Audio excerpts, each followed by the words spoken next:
Bonjour à tous, j'espère que vous allez tous bien au nom de notre Seigneur Jésus-Christ. Alors aujourd'hui, je vais vous donner une petite explication sur la miséricorde de Dieu. Qu'est-ce qu'on entend par miséricorde de Dieu? Alors la miséricorde, c'est un terme sacré qui signifie l'aide divine qui vient du ciel. Dieu a compassion pour les malheurs que tu as, Dieu partage tes souffrances et tes peines, il te soutient dans les épreuves, Dieu est généreux et fait preuve de bonté envers toi, Dieu t'écoute, il entend tes prières et surtout il intervient pour régler tes problèmes. C'est une définition générale de la miséricorde. Quand tu attends la miséricorde de Dieu, c'est que tu attends que Dieu intervienne dans ton problème. Il faut savoir que seul Dieu a le pouvoir d'accorder la miséricorde à quelqu'un. Un homme ne peut pas accorder la miséricorde à un autre homme. La miséricorde, c'est seulement Dieu qui la donne. Et la miséricorde, on peut retrouver deux termes, qui est le terme misère et corde. Misère comme misère, et le mot corde comme la corde. Donc ces deux termes signifient que dans ta misère, Dieu te lance la corde pour te secourir.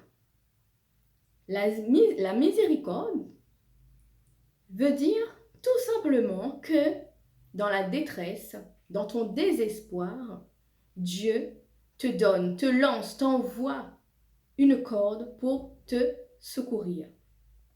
Quand on lance une corde, c'est que tu es en bas. Si tu as besoin que Dieu te lance une corde, c'est que tu es en bas. C'est que tu te retrouves dans un gouffre. Tu te retrouves dans l'eau jusqu'au cou, sans que tu puisses toi-même te secourir. Et sans qu'une autre personne aussi ne peut te secourir. Tu as besoin de l'aide de Dieu. Et il y a des situations dans lesquelles où quelqu'un peut se retrouver et humainement, il est impossible d'avoir une solution. Quand tu te retrouves dans cette situation, tu as fait le tour de toutes les solutions qui existent sur Terre mais que tu n'as pas trouvé. Tu as besoin donc de la miséricorde de Dieu parce que Dieu est le seul à pouvoir te lancer cette corde qu'aucun homme sur Terre ne peut te donner. Dieu, dans sa miséricorde, il va te lancer cette corde pour te sortir du gouffre dans lequel tu es en train de te noyer. Dans cette mer qui est en train de se submerger, il va te lancer cette corde. Et comment cette corde va venir? Eh bien, il faut juste tout simplement comprendre que la miséricorde n'est pas pour tout le monde. La miséricorde est pour deux catégories de personnes. Le premier catégorie se trouve dans Exode chapitre 20, versets 4 à 6. La Bible dit: Tu ne feras point d'image taillée, ni de représentation quelconque des choses qui sont en haut dans les cieux, qui sont en bas sur la terre et qui sont dans les eaux plus bas que la terre. Tu ne te prosterneras point devant elles, et tu ne les serviras point, car moi, l'Éternel ton Dieu, je suis un Dieu jaloux, qui punit l'iniquité des pères sur les enfants jusqu'à la 3e et la 4e génération de ceux qui me haïssent, et qui fait miséricorde jusqu'en 1000 générations à ceux qui m'aiment et ceux qui gardent mes commandements. Première catégorie, ceux qui aiment Dieu et ceux qui gardent ses commandements, c'est-à-dire déjà ceux qui ne prient pas avec les objets. La miséricorde est pour ces personnes-là. C'est pour ces personnes qui se repentissent, qui demandent pardon à Dieu et qui maintenant arrêtent de prier avec les objets. La miséricorde, c'est pour la personne qui ne prie pas avec des objets. Ensuite, la deuxième catégorie de personnes se trouve dans Luc chapitre 1 au verset 50, qui dit: Et sa miséricorde s'étend d'âge en âge sur ceux qui le craignent. La miséricorde de Dieu s'étend d'âge en âge sur ceux qui le craignent. Qu'est-ce que craindre Dieu? Quand on dit de craindre Dieu, c'est d'abord croire que Dieu existe. Quand tu crois que Dieu existe, tu es en train de croire que Dieu a le pouvoir de voir tout ce que tu fais. Quand tu crois que Dieu existe et que tu crois que Dieu te voit. Ensuite, ce n'est pas tout. Il faut croire que Dieu existe. Il faut croire que Dieu agit encore aujourd'hui. Il vient nous aider. Et ensuite, par conséquence, quand tu comprends que Dieu existe, quand tu crois que Dieu existe, quand tu crois que Dieu peut venir à ton secours, il faut maintenant mettre en pratique, obéir à la parole de Dieu dans notre vie de tous les jours. Et ça, c'est le plus difficile à faire. Tout le monde est capable de dire qu'on croit en Dieu, que Dieu vient nous aider, oui. Mais est-ce que tout le monde est capable de mettre en pratique la parole de Dieu? Ce qui va faire la différence pour recevoir la miséricorde, c'est de mettre en pratique la parole de Dieu. Tout simplement. Craindre Dieu, c'est croire que Dieu existe, c'est croire que Dieu agit en nous, agit sur nous dans notre vie encore aujourd'hui. Et par conséquent, c'est de mettre en application, de mettre dans l'obéissance la parole de Dieu. Tout simplement. C'est ces personnes-là qui vont bénéficier de la miséricorde de Dieu. Alors, j'ai 4 cas de personnes qui ne reçoivent pas la miséricorde de Dieu, tout simplement parce que ils continuent à prier avec des objets, ils remplacent Dieu avec des statues, alors que Dieu a en horreur. Pour lui, c'est de la haine quand tu pries avec des statues. Ces 4 catégories de personnes, c'est la plupart du temps des personnes qui ne vont pas être exaucées, qui ne vont pas voir la miséricorde de Dieu. Le premier cas, c'est ces personnes, tu es malade, quelle que soit cette maladie, tu es malade, tu as besoin d'une guérison. C'est pour ça que tu vas à l'église, que tu vas à la messe, que tu vas chercher Dieu, là où tu entends parler de Jésus-Christ, tu entres, tu attends, tu appelles Dieu. Tu es malade, ta maladie empire, mais tu ne reçois pas ta guérison. Cela ne signifie pas que Dieu ne peut pas te guérir. C'est tout simplement parce que tu pries avec des objets. Donc ta maladie s'empire. Tu ne peux pas bénéficier de la miséricorde de Dieu dans ta maladie. Le deuxième cas, c'est quand tu as des douleurs insupportables. Peu importe l'endroit de ces douleurs, que tu as de l'arthrose, que tu as des douleurs musculaires, quelles que soient ces douleurs. Plus tu pries avec des statues, tu constates toi-même que tes douleurs s'empirent. C'est parce que tu es en train de faire ce que Dieu interdit, tout simplement. Tu n'es pas soulagé. Et tu ne peux pas dire que c'est Dieu qui est à l'origine de ces maladies, de ces douleurs, parce que tout simplement, tu n'obéis pas, tu ne pratiques pas la parole de Dieu. Le troisième cas, c'est quand des personnes, que vous avez des problèmes avec des mauvais esprits. Vous avez des esprits contraires à l'esprit de Dieu. C'est les démoniaques, les possédés, tous ces genres de personnes. Vous venez à l'église.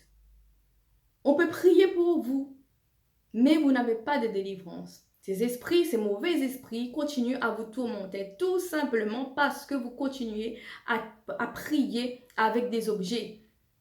Dieu vous voit, il entend, il connaît votre souffrance, il connaît tout ce qui vous embête, mais il ne peut pas intervenir parce que vous êtes en train de prier avec des statues, avec des objets. Donc, Dieu s'éloigne de vous. Il ne peut pas intervenir. Et en quatrième cas, ce sont les cas des personnes qui ont des problèmes avec la sorcellerie, avec des sorciers. Vous priez, vous venez à l'église, vous priez, mais ces sorciers continuent à vous attaquer. Vous avez des attaques de plus en plus fortes. Des personnes qui jouent dans la magie noire, la sorcellerie, dans l'occultisme, dans le satanisme, tout ce qui a rapport avec Satan, avec le diable, avec tout. Vous avez des attaques de sorciers, ces sorciers qui sont humains, mais qui ont conclu des alliances avec Satan. Vous venez à l'église, vous cherchez Jésus-Christ, mais vous voyez que votre problème ne s'arrange pas, tout simplement parce que vous continuez à prier avec des objets. Des fois, c'est juste ce problème qui bloque, qui fait blocage dans votre délivrance. Dieu ne peut pas intervenir parce que vous êtes en train de pratiquer quelque chose que lui-même il a interdit. On ne prie pas avec les statues, on ne prie pas avec les objets. Quand on est chrétien, quand tu appelles Jésus, quand tu viens à l'église, quand tu attends quelque chose de Dieu, quand tu attends la miséricorde de Dieu, quand tu attends la miséricorde de Jésus-Christ dans ta vie, tu ne peux pas prier encore avec des statues. Ce n'est pas Dieu. C'est tout simplement, des fois, le blocage qui t'empêche de recevoir la main de Dieu dans ta vie, de recevoir le secours de Dieu. Ensuite, les personnes